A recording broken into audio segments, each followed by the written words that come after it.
intensong buhay ka, Orange Project, handa ka na bang kilalanin at matuto mula sa ating mga idolpreneurs, mga idolo sa larangan ng pagnenegosyo. Tinatisin ang kanilang husay at galing, tapang at diskarte upang pangarap ay marating. Sa entablado, una na isipag at tiwala na maabot ang bawat pangarap. Ito ang The Orange Project's Negosyo Idol 2026. Meron tayong mga kalahok na magpapakilala ng kanilang mga produkto. Each entrepreneur will be given a time na ipakilala ang kanilang sarili at negosyo. Sa oras na binigay, ay kinakailangan maging convincing enough sila na mapag-yes ang ating mga hurado.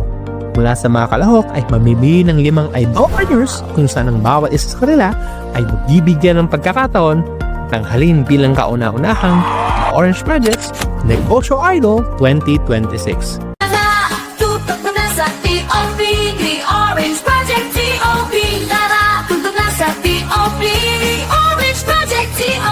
Kilalanin ng ating mga hurado. Ang una nating hurado ay ang Philippine Chamber of Commerce and Industry Tarlac President and owner First Mega Saver, Ms. Eileen Chan. Ang pangalawa nating hurado ay ang Chief ng Business Development Division ng DTI Nueva Ecija, Ms. Maria Odessa Armanzano. Ang pangatlong hurado ay ang ating Executive Producer, owner of Orange Salon, York Cafe, and the Podium Event Center, ang founder ng ating The Orange Project, Ms. Piobi Linsangan Moreno. Kasama rin natin ang President at Chairman ng PCCI Nueva Ecija, Dr. Renato Arimbuyutan. Halina't tunghayan, sama-samang matuto at kilalanin ang ating mga kalahok sa ating The Orange Project's Negosyo Idol 2026. Ako po si Romnel Jesuron Bibon. Ang business ko po is Son Coffee. Nasa beverage line po siya. Everybody here drinks coffee, right? May it be hot or ice. Did you know that 9 out of 10 Filipinos are coffee drinkers? That is 90% of the population. Coffee and pandesal for our breakfast. It is the students' refreshments over their noontime break at school. And for the working class, it is their one after a long and tiring day at work. But you see, there is a problem. The problem is that most Filipinos, the most coffee drinkers, are acidic. In fact, acid reflux are ranked top 3 among the digestive concerns of us, Filipinos. And because of that, we experience our coffee very, very sour espresso. It has a flat taste profile that will lead to a very bad and very poor coffee experience. And who doesn't want to get rid of that, right? Guess what? I do, and that is why I created Son Coffee Cold Brew Spanish Latte that is 67% less acidic compared to your normal espresso. And by the way, it also provides a more bold, a more smoother, a more mellow taste profile compared to any other caffeine beverage on the market. And on top of that, we enjoy it cold. Actually, it is best paired with ice to beat our tropical weather here in the Philippines. Now let's relax for a little bit after that introduction, because I will now be telling you how we make the best cold brew market in the Philippines by only needing a few materials and a few ingredients, namely number 1, our glass jar containers that can be seen from the comfort of our homes. The glass bottle that we use is supplied by Glass and Beyond PH. And for our raw ingredients, such as number 1, the coffee beans, the oat milk, and of course our sweetener, can be found on our local grocery stores, just like here in any Pacific supermarket. I am now currently targeting to the students as well as the working class, as they are the ones who are in need of that extra push, that extra caffeine kick, along with their hectic day. And I sell to them by meeting them physically. Now, the demand kept getting higher and higher as I continue to promote the product on my social media platforms such as TikTok, Facebook, and Instagram. And thankfully, by the grace of God, majority of our customers kept coming back, asking for another bottle because they trust the product, they trust the brand because it helps them solve their own problems. And by doing that, we continue to develop these great customer relationships. Hello, good afternoon, Dino. What's your name? I am Jason po, J-E-S-O-N po, ma'am. Pero, Kaya Son Coffee. Bakit? Jason. Okay, Jason, congratulations for choosing a very saleable product. Maraming salamat. Alam natin na lahat halos ng tao, including the youth, are fond of drinking coffee nowadays. No?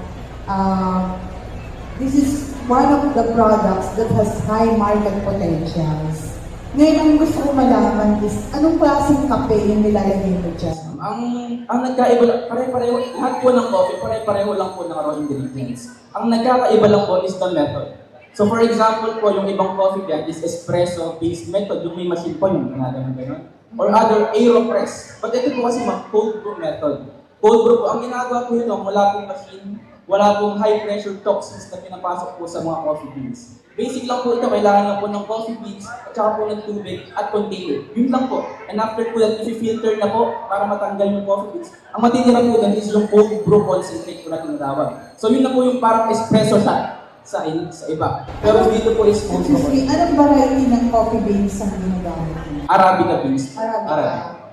So ikaw ang nag-grind, ganun ba? Opo, meron po akong mga gamit sa bahay. Ang bali, ang in-order ko lang po is yung coffee beans and yung milk po, binibig ko lang po sa atin. Oo. Tapos yung sweetener po. Saan nagagaling ang coffee beans mo? Ngayon ma'am, ang galing po sa Pampanga po yung in-orderan ko po na coffee roaster. Locally produced. Hindi po, exported po sa Brazil. From Brazil. Ay, imported, sorry. Imported from Opo. Brazil, okay. Ako po si Hannah Mayan Valdez po. Actually po, drinks po siya, made from Carbos Milk po. Ito po yung business name po namin, Dairy Daily. So, bakit po Carbos Milk ang naisip po namin gawing business? Bakit hindi po ibang product, hindi mabilis masira? Bakit po napili namin is Starbucks Milk, which is hindi po siya naglalas nang hindi po siya nakaref?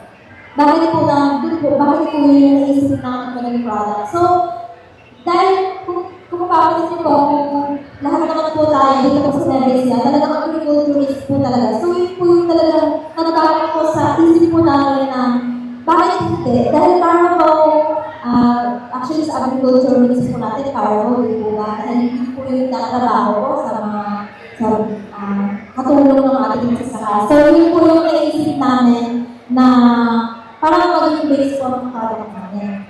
So, nag-start po kami ng 2023 po. Nakakanap po namin yung Starbucks Milk. Nag-start po kami sa simpleng bottle lang po. Dahil po, nag-inspire po kami sa Milk na Friends dito sa business. Located po sa Manos. Kung familiar po ang lahat. So, after a year, nagiging po ang produce namin, nagpapagod kami sa iba't ibang flavors, sa pasteurized, sa chocolate milk, actually pastillas, familiar din po ng lahat. Sa Carbos Milk, nandun po ang pastillas. Talagang pinatatayan po namin na kami po mga kabataan. Actually, hindi lang po ako owner, ano po kami owner po sa balik po kami. Isa po kami ng association. Registered na po kami sa dalawa actually. Ayan. So, again po sa aming pong product, talagang pinush po namin siya ng year. Ang target po talaga namin is student, kaya nag-start po kami sa manalit pong packaging. Yung product mo is milk, it's a drink. So, saan yung galing? Siyempre, resources ng inyong input dito. Nila, fresh Carabao milk. Is it enough ang inyong supply for you to produce para magkaroon ka ng demand doon sa mga gusto nyo i-achieve na in terms of working sa clients nyo? Kaya ba? Yes po, actually po, yun po yung talagang bago po kami nag-start, talagang pinlano po namin talaga siya kung ilan po ba yung kailangan namin kuhanin gatas ng kalabaw i-bilhin, ganun po. Yan. Na-store naman po namin siya ng maayos. Kumbaga parang, alam na po namin kung ilan po ibibilhin, ilan po yung po-produce dahil na po sa mga negro na magdaraan, ganun po.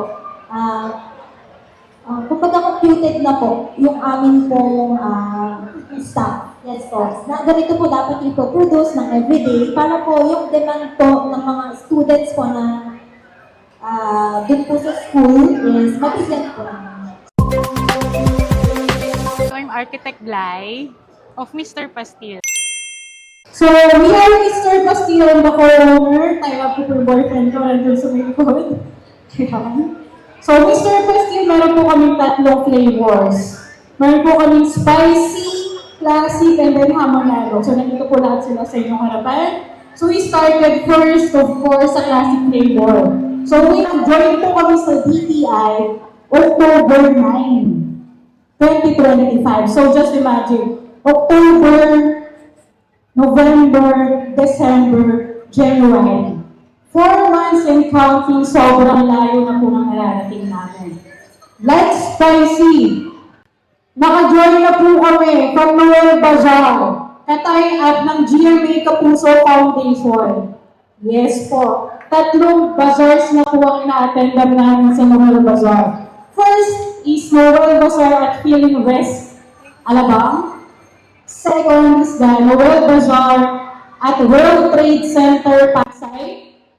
And of course, yung ending is the same time sa Feeling West pa rin sa Alabang. So from there po, sobrang nakilala din kami, lalo na sa Metro Manila. Kami nagiging customer at bumibili sa amin sa mga food bazaar namin, yung mga working. And then next year naman, proudly to say, naging part din kami ng Auto Bazaar. Nito lang na doon kami nag-start sa may SM Mega Center. Thank you so much for DTI sa pag-accommodate sa amin. October, and then nag-join din rin kami sa SM Grand Central, Caloocan. So from there, Ecija, going to Manila, binadala po namin ang Mr. Pastil. Thank you so much po sa support ng mga taga-Nueva Ecija. And of course, ngayon, showcase po namin dito sa LA Pacific Mall ang aming 3 flavor. So meron po kami spicy, classic, and hamonado. We all know naman na nag-start ito sa Maguindanao. Ano ba ang kakaiba sa amin, sa aming chicken pastil? Number 1, of course, ang aming packaging. Packaging, eto na. So, kompleto, Ricardos. Thank you so much, DTI, sa pag-design ng aming logo. Yan, Provet. Dito sa mga website naman, dito yung aming ingredients. Walang sikretong ingredients, nandito lahat. Depende na lang kung paano lulutuin. And then yung main logo namin, and then the other side. Oops, guys, paki-assist please. Thank you. The other side naman yung expiration. So all in all po yung 3 na yan, meron silang 6 months expiration date. So meron po yan always palagi nandito. Kung saan po ba kami makikita? Meron po kami dito sa Santa Rosa. Message nyo lang po kami sa Facebook page. Ako po ang sasagot doon. And of course, meron din kami sa Shopee. Ang Shopee po namin ay Mr. Pastil House. Meron din po kami partner sa A to Z to Go. One of the sponsors ng TV5. Meron din po kami sa kanilang online platform. And next, yung ating classic. Ito naman, love to ng mga moms. Love din to ng medyo mga seniors, sabihin na natin. So, ito yung original flavor niya, yung classic. And then, ano ba yung last? Itong si hamonado. Kung medyo bago at gusto nyo, ito ang maire-recommend ko. Pineapple and cheese taste. So, itong 3 na to, nagkakahalaga lang siya ng 250 pesos. Yung 250 pesos na yun, 250 grams na rin siya. Okay? So, isang serving, isang jar, nakaka-4 hanggang 5 serving kami. I didn't able to get your name na, but congratulations. Thank you so much po. Napakagaling, napakalawak na yun ni Joshua. How long you been in this business? When did you start it? Okay, nag-start po kami last 2023, but syempre hindi naman po perfect ang startup. 2023, 2024, 2025. So 2 years na making. But, niregistered po namin ito last year, September lang. FDD? Hindi pa po. DTI, Yeah, DTI and DIR. So from there, from 4 months namin, na-registered, legit registered. So doon po kami talagang nag-push ng budget para ma-encourage namin yung mga active research namin. Na at least, ito na yung product natin, malaki na siya. Kaya na nang lumabas and trusted na. So from the day on na you invested, syempre, you have this capex and everything. it's already running from the time na nag-invest and the YouTube market, definitely by this time I could somehow compute, nag-ROI ka na. That's it, nag-ROI. Yes. Yeah, but the challenge is here, since you want to expand, syempre, gusto natin, not locally, you want to go for international team. But I think you have to work on with your FBA. Yeah, yun yung BPI. I think that's everybody's challenge. Lahat po na may food business, our FBA is very challenged, no? Ano nga, thank you, and I love that you claim that you're the best Bastille. Yes, so it's cleaned up. And we actually like your presentation.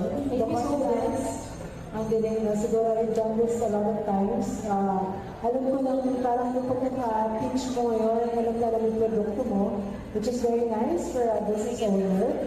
But sabi ko nga, I've tasted a lot of pastilles already. Halos similar kasi yung lasa nila, diba? But this one's also good packaging also. But out of the many pastilles that anyone can do and can sell, what could be unique about you? Maybe it could be the marketing, could be your price point, could be the way that you distribute it, or maybe even the market. How do you differentiate? Because I know the product's there, you know how it's done properly, you know how it's packaged properly, pero yung mag-distribute and how you can take advantage of, what could be your plans? Now that you're 3 years na in the business, right? Okay. Isa rin din po yan sa natanong sa amin, last nakapag-interview kami sa radio station na SMNI, na ano daw ba yung kakaiba sa pastil namin? I think the product itself. Because we're using Vitress chicken. Okay? So Vitress chicken is aged na manok po. So aged siya na yung po yung white. So yun po yung ginagamit namin. Aged na manok, tapos pinalalambagan namin siya ng 1 to 2 hours to make it pastil. Hi, my name is John. I'm the CEO founder of JM Clean Care Services. JM Clean Care Services, we are like a 9-in-1 property cleaning solution. So we do laundry, we do residential cleaning, commercial cleaning, we do exterior cleaning, power washing, air cleaning. We do a lot of things. Anything that is under the table. Contestant, John, medyo malawak yung business proposal mo, no?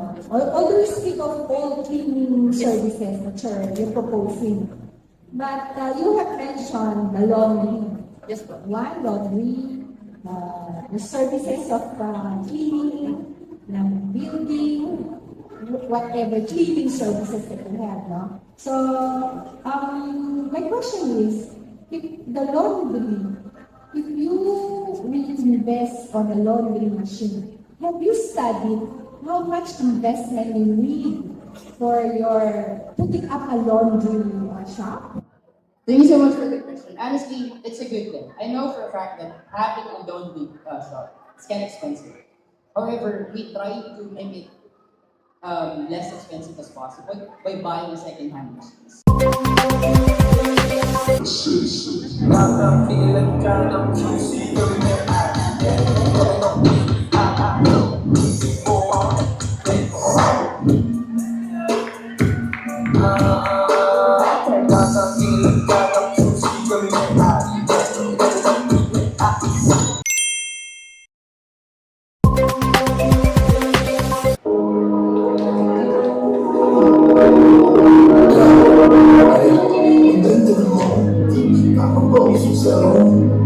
Samahan mo ako sa mga pagsubok patungo sa maong magkaparang napasong luto na parang balong may habang nahinig na sa puro sa amin. Hindi na pwede masasigurat ka mo sinaganapang ko lang na natural at ginagapak ko alam ako pang lilawan sa lubi ginapang hinahal alam ko tumagin tsaka alam ko naman na inaakang mandas parapan yung papakawalan para dinaaman kasama naman ako sa talagang sinasali ko na tiwag ka ng galing ngayon ang pasanay ako makabuhat madiin di ko naman malay marunong ako sa iling kung ano niya wala di ko pwede diluhin di ko pwede pakisaan sa din mga kanita alam mo sa pinto pa din pero sa loob ako din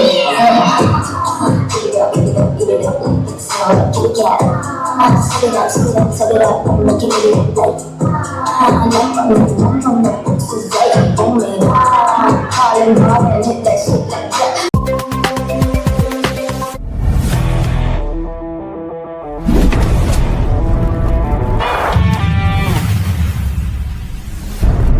The Orange Project presents Negosyo Idol 2026 in partnership with DTI Youth Entrepreneurship Program, Philippine Chamber of Commerce and Industry, Nueva Ecija, College for Research and Technology, and NA Pacific Mall.